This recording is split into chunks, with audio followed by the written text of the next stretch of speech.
नंतर या बुलेटिनमध्ये बघणार आहोत 25 मिनिटं 50 बातम्या. ठाकरे ब्रँड नाही तर हिंदू अस्मितेची ओळख आहे म्हणून लोकांनी ठाकरे ब्रँड स्वीकारलाय. त्यामुळे ज्यांच्याकडे काही नाही त्यांना ठाकरे ब्रँडची गरज लागते असं वक्तव्य करत उद्धव ठाकरेंनी भाजपवर निशाणा साधला. उद्धव ठाकरेंनी भाजपवरती हल्लाबोल केला. भाजपनं चोरून मतं मिळवली, तोडाफोड आणि राज्य करा, सामान्य जनतेला चिंताग्रस्त ठेवायचं असं भाजपचं धोरण आहे असा टोला उद्धव ठाकरेंनी लगावला. शिवसेनेचं अस्तित्व कुणी संपवू शकत नाही. ते चिन्ह चोरतील, पक्ष चोरतील, मात्र लोकांचं प्रेम कसं चोरणार असा खोचक टोला उद्धव ठाकरेंनी एकनाथ शिंदेंना लगावला. तर सर्वसामान्य जनता आणि साधा कार्यकर्ता शिवसेनेसोबत आहे आणि ज्यांना शिवसेनेनं मोठं केलं ते गेले अशी खंत उद्धव ठाकरेंनी बोलून दाखवली. विधानसभा निवडणुकीत भाजपला मिळालेल्या बहुमताबाबत उद्धव ठाकरेंनी प्रश्नचिन्ह उपस्थित केलं. भाजपला इतक्या जागा मिळतील हे त्यांनाही स्वप्नात कधी वाटलं नसेल. भाजपचा सोडा शिंदे गटालाही 50च्या वर जागा मिळाल्यात.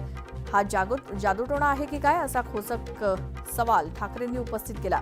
तर त्यांनी रेडा कापला असेल, त्या रेड्याचा नाहक जीव गेला अशी मिश्किल टिप्पणी त्यांनी केली. शिवसेनेचं चिन्ह आणि नावाच्या वादावरनं ठाकरेंनी निवडणूक आयोगावरती टीका केली. निवडणूक आयोग आमचं चिन्ह दुसऱ्याला देऊ शकतो पण शिवसेना हे नाव दुसऱ्यांना देऊ शकत नाही. निवडणूक आयोग म्हणजे शेंदूर फासलेला धोंड्या आहे अशी घणाघाती टीका करत पक्षाचं नाव बदलण्याचा अधिकार नाही असं उद्धव ठाकरेंनी ठणकावलं. मतदान हे मतपत्रिकेवरती व्हायला हवं. अनेक देशांमध्ये आजही बॅलेट पेपरवरतीच निवडणुका होतात असं ठाम मत उद्धव ठाकरेंनी व्यक्त केलं. सत्तेसाठी आमदार आणि खासदार फोडण्याचा प्रयत्न करण्यात आला. सत्ता आणि पैशांचा अतिरेकी वापर निवडणुकांमध्ये झाला. आता पुन्हा एकदा पालिकेत सुद्धा तोच खेळ होईल असा गंभीर आरोप उद्धव ठाकरेंनी केला. तर ही लोक निवडणुकीचा प्रचार तरी कशाला करतात? जर यांना आमदार फोडूनच राज्य स्थापन करायचं असेल तर प्रचाराला जाऊच नये असा टोमणा ठाकरेंनी लगावला. मराठी कानावर समजत नसेल तर कानाखाली बसणार, मस्ती करणार असाल तर दणका बसणारच असं वक्तव्य राज ठाकरेंनी मीरा भाईंदरमध्ये केलं. यावेळी राज ठाकरेंनी भाजप खासदार निशिकांत दुबेंना मुंबईत येण्याचं आव्हान दिलं. मुंबईत आल्यास मुंबईच्या समुद्रात डुबे डुबे के मारेंगे असं म्हणत दुबेंवर जोरदार हल्लाबोल करण्यात आला. तर दुबेंवर कारवाई किंवा गुन्हा अद्याप का दाखल झाला नाही असाही सवाल राज ठाकरेंनी उपस्थित केला. महाराष्ट्रात पहिलीपासून हिंदी शिकवण्याचा प्रयत्न करूनच बघा. दुकानांसह शाळा देखील बंद करण्याचा इशारा राज ठाकरेंनी फडणवीसांना दिला.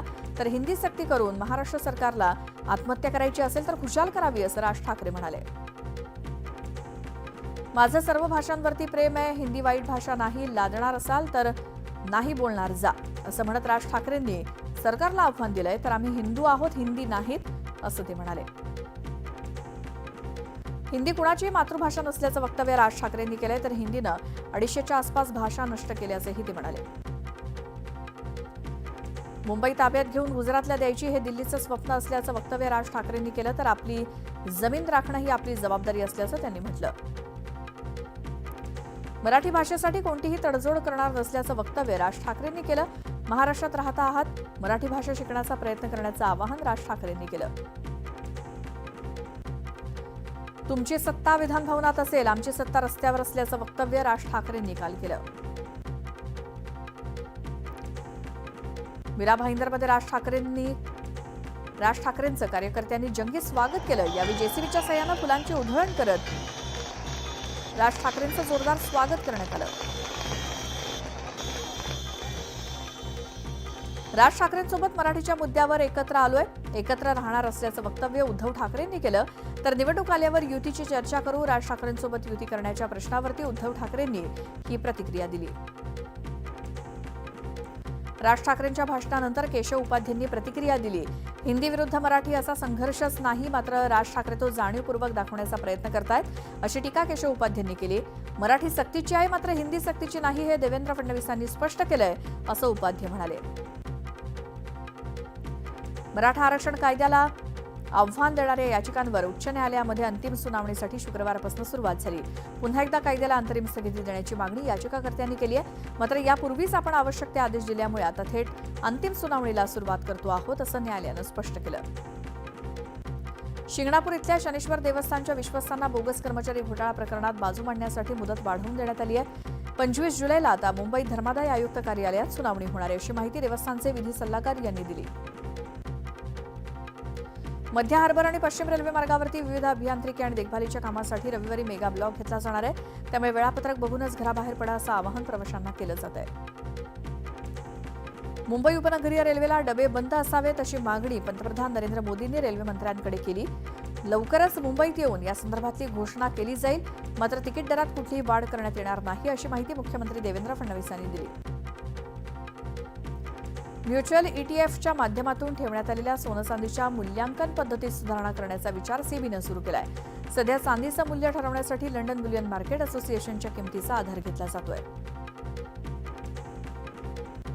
गोंदियातील आमगाव, तिरोडा, गोरेगाव, सडक, अर्जुनी तालुक्यांचा समावेश नक्षलग्रस्त भागात करण्याची मागणी राष्ट्रवादी काँग्रेस शरद पवार पक्षानं केली आहे. या संदर्भात तहसीलदारांना निवेदन देण्यात आलंय. धाराशिव जिल्ह्यातील शिवभोजन केंद्राचं 2.5 महिन्यांपासून अनुदान रखडलंय. त्यामुळे 22 पैकी फक्त 14 केंद्रांवरतीच भोजन दिलं जात आहे. अनुदान मिळत नसल्यामुळे केंद्रचालकांना थाळी बनवण्यासाठी कसरत करावी लागते.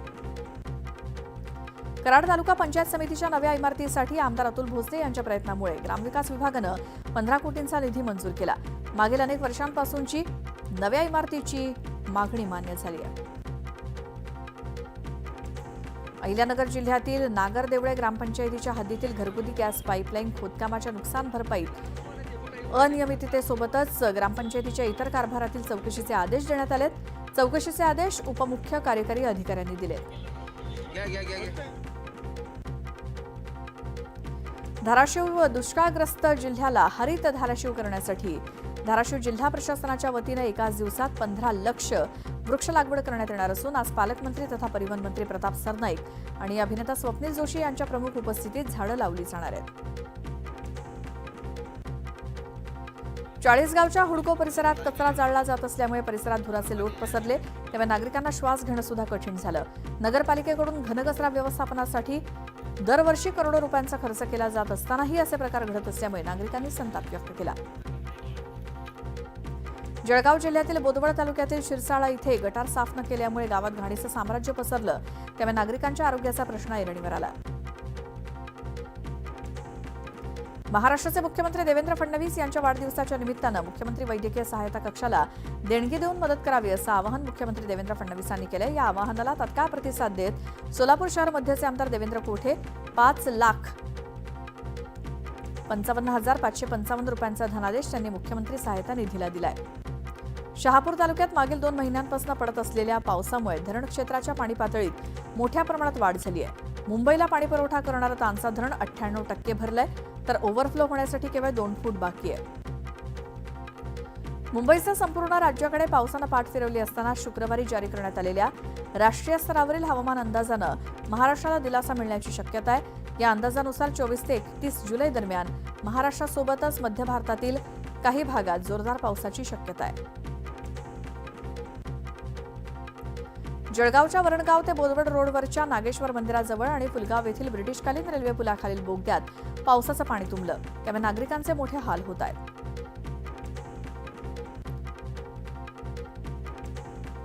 धरणगाव महसूल विभागानं वाळू माफियांवरती धाड टाकत कारवाई केली. चांसर गावाजवळच्या नदीपात्रात मोठ्या प्रमाणात अवैध वाळू वाहतूक सुरू असल्याची माहिती मिळाल्यानंतर कारवाई करून 5 वाहनं पकडण्यात आली. अहिल्यानगरच्या भिंगार कॅम्प इथे एका दाम्पत्यावरती हल्ला करण्यात आला. विकी तन्वर हे आपल्या आजारी पत्नीला उपचारासाठी दवाखान्यात घेऊन जात असताना त्यांच्या वाहनाची अडवणूक करून सुमारे 40 ते 50 युवकांनी त्यांच्यावर प्राणघातक हल्ला करत हवेत गोळीबार केला. या प्रकरणी भिंगार कॅम्प पोलीस स्टेशनमध्ये गुन्हा दाखल करण्यात आलाय. सोलापुरात वकील असलेल्या पतीनं घरगुती भांडणातून पत्नीच्या गळ्यावर चाकूनं वार करत तिची हत्या केली. हत्या करून त्यानं स्वतः फौजदार चावडी पोलीस ठाण्यात हत्येची कबुली दिली. या प्रकरणी गुन्हा दाखल झाला असून पोलीस पुढील तपास करतायत.